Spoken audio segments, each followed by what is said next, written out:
जो री एग्ज़ाम की मांग है बच्चों की, ये एकदम जायज़ है। इसमें हज़ारों करोड़ की संलिप्तता है। हम तो सरकार से मांग करेंगे कि इसमें ईडी से जांच करा ले या सीबीआई से जांच करा ले। हमारी हाथ जोड़ के विनती है दीपक सर से कि थोड़ा आप बच्चों के लिए कर दे, कृपा करें एकदम यहाँ से, क्योंकि आप अगर वो चाहेंगे तो ज़रूर इस चीज़ों को होगा। सरकार तक वो सबसे जल्दी बात पहुँचा सकते हैं। अगर सरकार कहती है कि हम री एग्ज़ाम नहीं लेंगे, तो हम पूरे बिहार में यही कहेंगे ना कि हमने अपनी झोली फैला के बच्चों के भविष्य का भीख मांगे और सरकार ने उसमें थूक दिया। अभी बच्चों की परीक्षा है, 6 महीना बाद सरकार की परीक्षा होगी, तो इन बच्चों की नाराजगी लेके सरकार कहाँ जाएगी? बच्चों की मेहनत रंग ला रही है और हम लोग जीत रहे हैं और बहुत जल्दी पॉजिटिव आएगा और री एग्जाम होगा। ये आईएएस आईपीएस की लड़ाई में ना हमारे बच्चे पीस जा रहे हैं। अरे भैया, आप अपना ईगो, अपना ये सारी चीजें साइड रखिए, एक सप्लीमेंट्री रिजल्ट दे दीजिए। भीख थोड़ी मांग रहे हैं। पीएम मोदी जी से भी विनती है कि थोड़ा बिहार को भी देखिए, वहां से धुंधला दिखता होगा। देखिए, हाईकोर्ट में भी सुनवाई चल रही है और कई सारे पीआईएल हैं, हमारे टीम से भी पीआईएल है।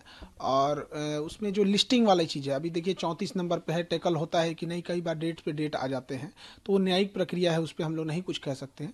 लेकिन जो री एग्ज़ाम की मांग है बच्चों की, ये एकदम जायज़ है। इसमें हज़ारों करोड़ की संलिप्तता है। हम तो सरकार से मांग करेंगे कि इसमें ईडी से जांच करा ले या सीबीआई से जांच करा ले, क्योंकि जो बच्चों का कहना है वो दुख दर्द वही समझ रहे हैं हर एक सेंटर पे जाके। आप तो एक बड़े लेवल की जब तक जांच नहीं होगी तो ये सिलसिला चलते रहेगा। तो इसलिए इसमें कहीं से भी बच्चों का मांग गलत नहीं है। लेकिन अगर आयोग अगर आंख बंद कर लेगी, सरकार भी अगर आंख बंद कर लेगी, तो बच्चे कहाँ जाएंगे?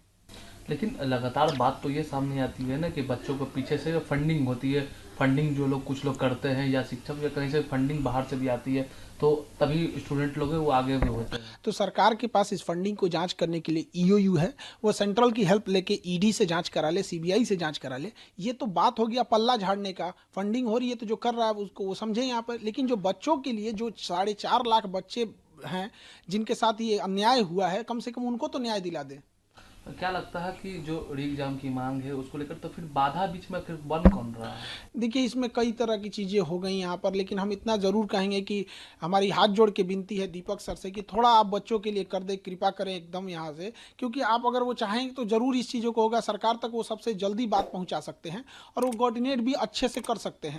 लेकिन अगर एक हो गया कि उनसे आदमी जीवन भर में कभी उनसे कहाँ कुछ बोला है, कोई विद्यार्थी उनसे क्या किया है, लेकिन एक विद्यार्थी की ओर से भी हम कह रहे हैं कि दीपक जो सर से अभी हाथ जोड़ के विनती है कि अगर इन बच्चों का अगर वो री एग्ज़ाम करा देते हैं तो एक तरह से उनको लिए हमेशा ज़िंदगी भर बच्चे उन्हें भी याद रखेंगे। और ये जो मनोबल बढ़ा हुआ है शिक्षा के क्षेत्र में, इस शिक्षा माफियों का जो पेपर लीक करा देना, इनके लिए भी एक गिरोह का, एक नक्सल का एक पूरा जो नेक्सस है, इसको भी तोड़ना बहुत ज़रूरी है। तो हम विनती यही करेंगे, क्योंकि अगर ये लंबा जाएगा प्रोटेस्ट तो ये सरकार के लिए भी ठीक नहीं है, क्योंकि एक पूरा 2025 का ये मामला ही रहेगा। तो हमको ये नहीं समझ में आ रहा है कि जो सलाह दे रहे हैं सरकार को, उनमें क्या एक बच्चों के आगे झुक जाने में क्या जाता है कि हाँ भाई, गलती हुई थी आयोग की और हमने इसे सुधार दिया, आपके हित में हमने री एग्जाम करा दिया। ये जो बच्चों की थोड़ी सी नाराजगी है, थोड़ा सा गुस्सा है, उन्हीं से होता है जहां से हमें उम्मीद रहती है। आज भी बच्चे सरकार की ओर ही उम्मीद लगा के देख रहे हैं। अगर इनका री एग्जाम करा देते हैं तो ये सरकार के हित में भी होगा, अन्यथा ये बच्चे अपना गुस्सा कहाँ उतारेंगे अगर इनको नहीं माना जाएगा तो।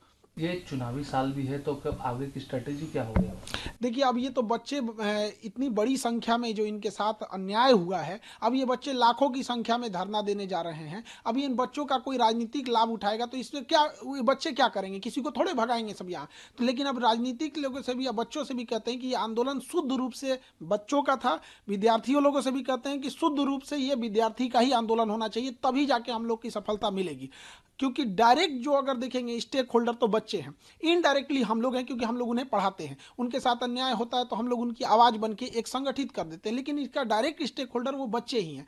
लेकिन अगर आंदोलन लंबा खींचते जाएगा तो सरकार आंख बंद करके रखेगी तो बच्चे कहाँ जाएंगे? वो कोई प्रदर्शन करने का ट्रेनिंग लेके नहीं आए, उनकी दिल की तकलीफ है जो वहाँ पे इतने देर से रुके हुए हैं। लेकिन बीच में तो कुछ पॉलिटिशियंस है वो भी तो इन्वॉल्व हो जाते हैं। अब वो चीज़ें साइड हो गई हैं। अब सरकार को इस पे संज्ञान ले लेना चाहिए और बच्चों का री एग्जाम करा देना चाहिए। अन्यथा हम लोग का तो एक ही मांगे, हम लोग री एग्जाम लेके रहेंगे। और अगर हम री एग्जाम नहीं लेते हैं तो हम बच्चों, अगर सरकार कहती है कि हम री एग्जाम नहीं लेंगे, तो हम पूरे बिहार में यही कहेंगे ना कि हमने अपनी झोली फैला के बच्चों के भविष्य का भीख मांगे और सरकार ने उसमें थूक दिया।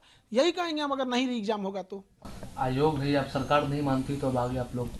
अब बच्चे इसको अब जहाँ जहाँ प्रोटेस्ट करना होगा। अब फिर क्योंकि अभी बच्चों की परीक्षा है, 6 महीना बाद सरकार की परीक्षा होगी, तो इन बच्चों की नाराजगी लेके सरकार कहाँ जाएगी? इसलिए इनका री एग्जाम करा देना चाहिए। आपको लगता है कि चुनावी वर्ष है अगर लगता, हमें पूर्ण विश्वास है कि अब री एग्जाम होगा, और ये हम बच्चों के लिए भी कहते हैं कि अब बहुत जल्दी हम जो बच्चे हैं इनका मेहनत बर्बाद नहीं जाएगा, इनकी मेहनत रंग ला रही है, ये अपने मुकाम तक पहुंच चुके हैं और बहुत जल्दी सरकार पॉजिटिव डिसीजन, हमको जहां तक लगता है कि बच्चों का व्यर्थ जाने नहीं देगा। बीच में थोड़ा सा गड़बड़ हो गया था ये सब। अब देखिए, किसी बच्चे किसी पॉलिटिक्स को नहीं लेके आते, वो तो पढ़ने वाले बच्चे हैं, उनके पास इतना भी पैसा नहीं रहता कि गर्दनी बाग जाके प्रोटेस्ट कर सके। कितना 200-300 रुपया उनके पास एक्स्ट्रा रहता है, वो भी बीमार पड़ गए तो वो भी खत्म हो जाता है। तो बच्चों की मेहनत रंग ला रही है और हम लोग जीत रहे हैं और बहुत जल्दी पॉजिटिव आएगा और री एग्जाम होगा। न्यायालय से भी उम्मीद है करीब? न्यायालय से पूर्ण भरोसा है कि न्यायालय कभी भी अन्याय नहीं करेगी और हम लोग के पक्ष में ही फैसला आएगा। अच्छा, ये टीआरई को लेकर है जो डोमिसाइल नीति हो या फिर सप्लीमेंट्री, उसको लेकर आप? देखिए, बीपीएससी टीआरई ने मजाक बना के रख दिया है। पहला कि एक जो डोमिसाइल है, तो बीपीएससी को क्लियर करना चाहिए कि वो बीपीएससी अपने प्रेस कॉन्फ्रेंस कहती है कि ये जो प्रोटेस्ट किए थे उन बच्चों का इतना नंबर है, इतना रहने वाले हैं। जब आप इतना बता पाते हैं तो आप डोमिसाइल में भी बताइए ना कि कितने % ऐसे बच्चे हैं जो out of the state select हुए हैं। इसमें एक बाहर जो परसेप्शन बन रहा है उसको आप क्लियर करिए कितना % है। वो एक बार करते हैं हॉरिजेंटल वर्टिकल आरक्षण लागू करेंगे। ये जो सचिव जी हैं, ये पूरा उन्हीं का दिमाग है। ये एक बार आप सचिव जी का भी इंटरव्यू लीजिएगा, सत्य प्रकाश जी का, वो आपको बताएंगे कि क्यों वो जबरदस्ती बिना मतलब का एक जगह का हक दूसरे जगह मार रहे हैं।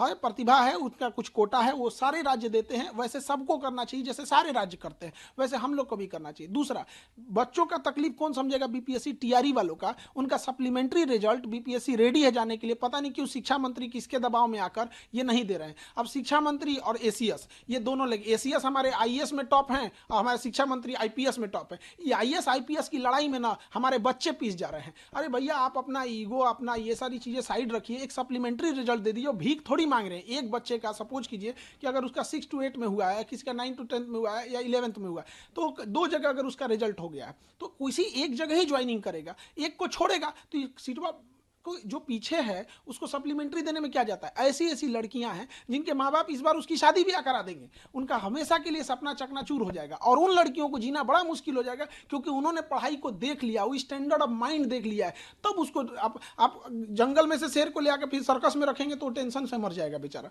तो उसका एक इन्वायरमेंट है, उसने जिंदगी को जीना सीखा है। तो ये सप्लीमेंट्री रिजल्ट दे देने में पता नहीं कि सरकार को क्या जाता है।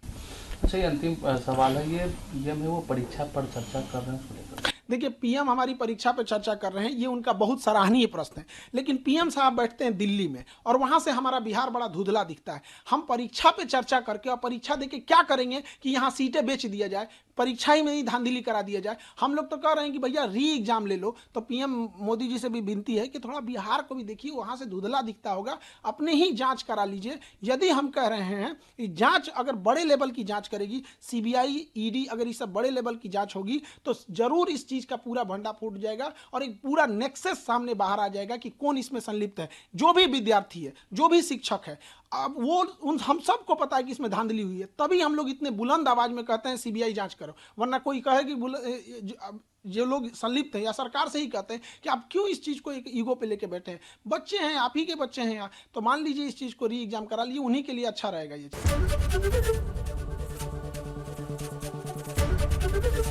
एबीपी गंगा, खबर आपकी, जुबान आपकी।